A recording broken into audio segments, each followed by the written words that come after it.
مصاحبه سیمای آزادی با کارلو چیچولی، نماینده پارلمان اروپا از ایتالیا.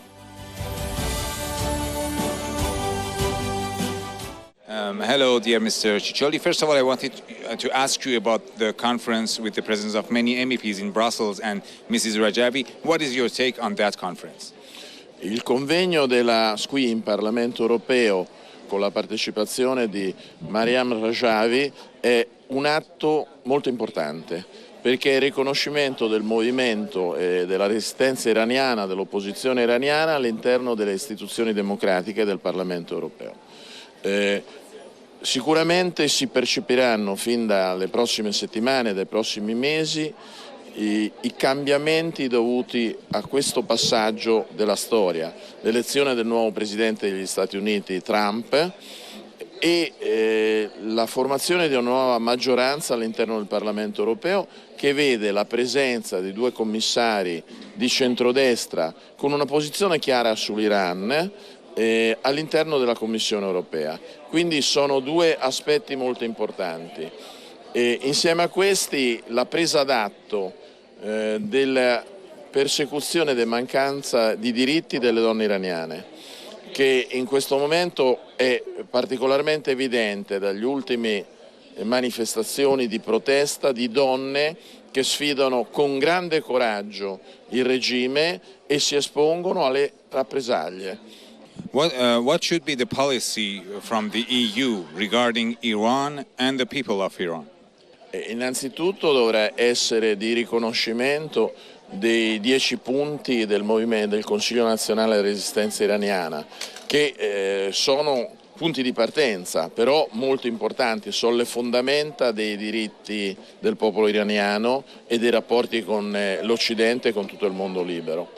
L'altro aspetto è di esercitare una forte pressione nei confronti del regime che è in difficoltà economiche, ha perso il consenso della popolazione.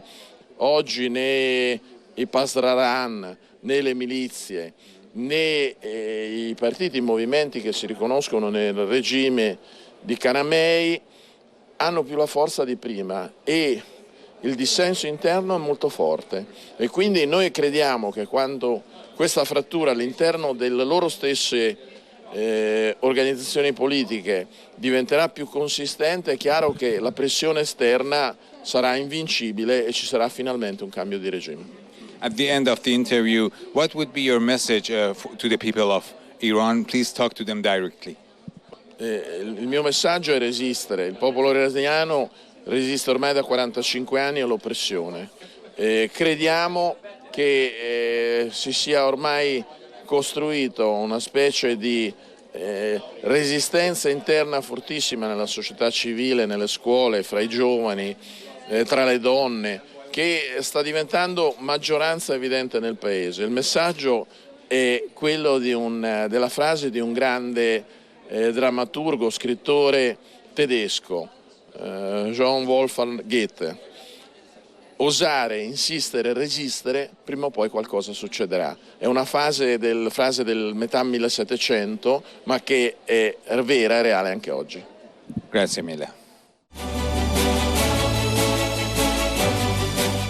مصاحبه سیمای آزادی با وهرمان ترتچ، عضو کمیسیون خارجی پارلمان اروپا از اسپانیا، نایب رئیس گروه میهن‌پرستان برای اروپا.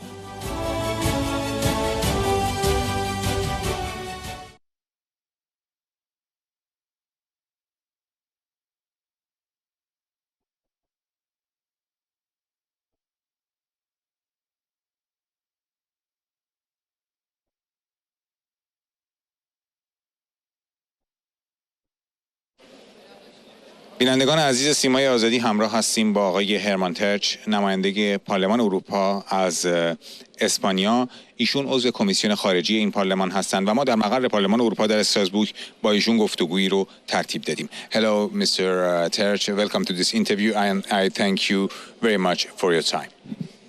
Excellent. Thank you. So you've been following what is going on in Iran by the Iranian government and also outside Iran by the Iranian opposition and inside Iran by the Iranian people. What steps would you advise the European Commission to take? What would be the steps to stop the human rights abuses and to tackle the terrorism problem? Well, first of all, thank you very much. I think, we have been, since 5 years, we are insisting. That we know that the Revolutionary Guard is a terrorist organization. It must be qualified as a terrorist organization, and we have to do that happen. It hasn't been done, and we have to be very clear. It hasn't been done because Josep Borrell and his group in the Commission have been against and have been, let's say, almost sabotaging it, but I think there is a majority in this Parliament for that, and the conviction, we are deeply convinced that we have to take this step and further steps to toughen the position on Iran. I think that will happen eventually with President Trump when he comes. I think things will and are improving in the sense that the agents of the Iranian terror regime very, very diminished and very weakened, and we have to take a common position with the Americans and in general the Western world, the free world has to take a common position to go really in Iran, to look forward. We can't leave this regime to live endlessly, because it's a regime that is creating so much suffering, and it is such a failed regime. It is failed in every sense, but the repression, and that is I think that in these times we can't tolerate that the people inside the place, inside countries are living only because of the terror, are living under an enormous stress. Women, now we are debating here, the situation of the woman, but the situation of the whole people of Iran has to be seen as a whole, and I think we have to take far more action that has been done till now. Yeah, thank you very much. And now specifically about the terrorism of the regime, your friend Dr. Alejo Vidal-Quadras was the target of an assassination attempt in November 2023. We've seen also a rise in the number of the terror attempts by the Iranian regime in different countries in Europe. How do you feel about that somebody like the former vice president of this same parliament is target of such an assassination attempt, and what are you calling for? Well, it's no surprise. It's no surprise. The regime is a terror regime. It's a terror regime against their own people, but it's a terror regime outside. They have been supporting all kinds of terrorism, and they are using also common criminals now in Europe and outside Europe for doing this kind of terror actions. In this sense, they are enormously dangerous, and that's why there should be. And Germany, for example, has done steps, and all European countries should take a really tough action in respect this embassies, these cultural groups, and so on, which are nests of terror agents in the Western world, and we have to be very careful. And we know it's very dangerous because they are people who really don't consider human life. They are killing their own people in this way. So why shouldn't they attack others who speak out for freedom in Iran and for democracy in Iran? In this sense, I think we have to be solid, firm, and united against this regime. And I'm very confident that in a near future, not a wide future, but in a near future, we will see eventually the fall of this regime and change for better the whole world. Yeah. And now, how do you see the fight of the Iranian people? And they have risen up time and again. The last big uprising was in 2022. How do you feel about that, and what do you think should be done to stop the repression of the regime? Well, we have been seeing massacres, and we are now in the last 5 or 10 years, you can count many of them, against students, against women, against ordinary people, against workers.